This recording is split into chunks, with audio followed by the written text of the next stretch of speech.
tay của Hào rất to đít. Rồi cứ như vậy thuận thuận leo lên. Xong lão bấy giờ tính gọi Hào thử. Lần này không khéo bị gặp hỏa. Phải nghĩ một tiếng trên đầu đứng vang lên. Hào đứng dưới ôm đầu mà la hét tầm trời. Hào nghe tiếng la hét thì hoảng sợ lắm. Nó ngay lập tức bỏ củi chạy đi vậy mà phát ra. Khốn nạn làm sao cây trèo qua bờ tường, vô tình cái quần của nó có cái bảo chiếc quả quýt to được leo vào bờ sao phải chạy đi. Giật mình té ngửa.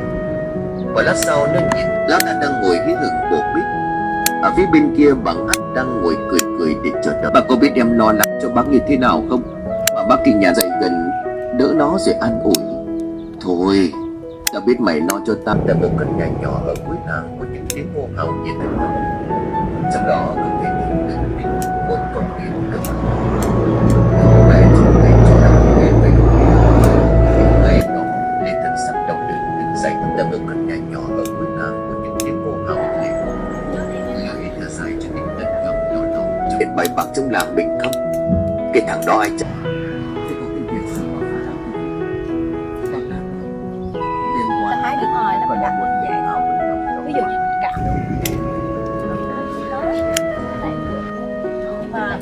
nhưng mà em hái xong em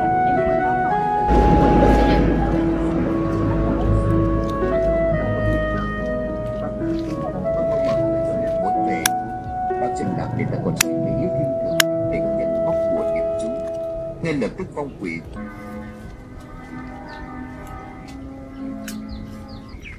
Em cho cô biết một cái một làm mấy.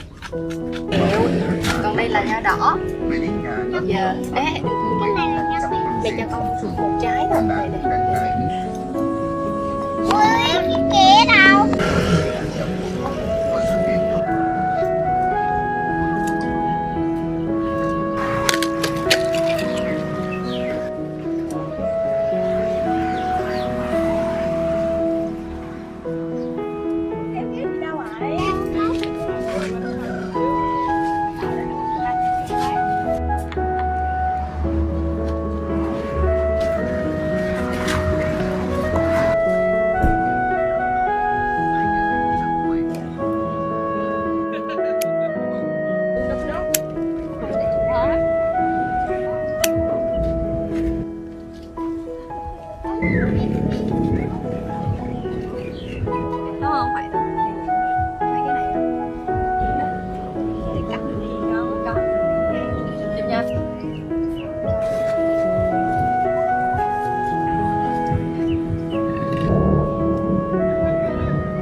Cái này 2 kg.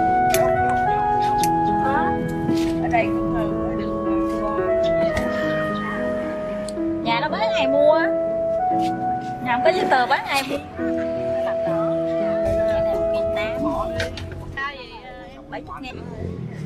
Cái bà có cắt đi cắt không? Đi trễ mà. Tao không đó để nó lên.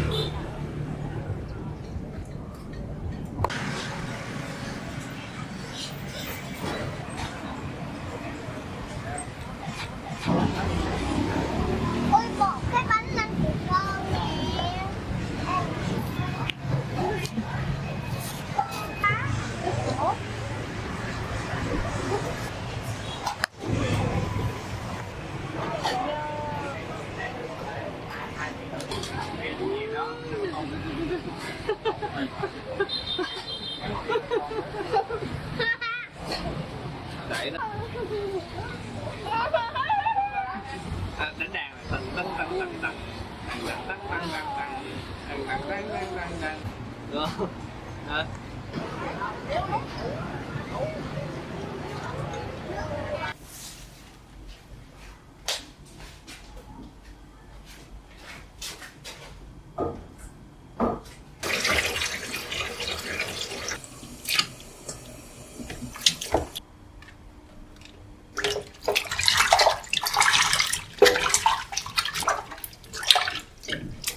chua này nấu nho ha.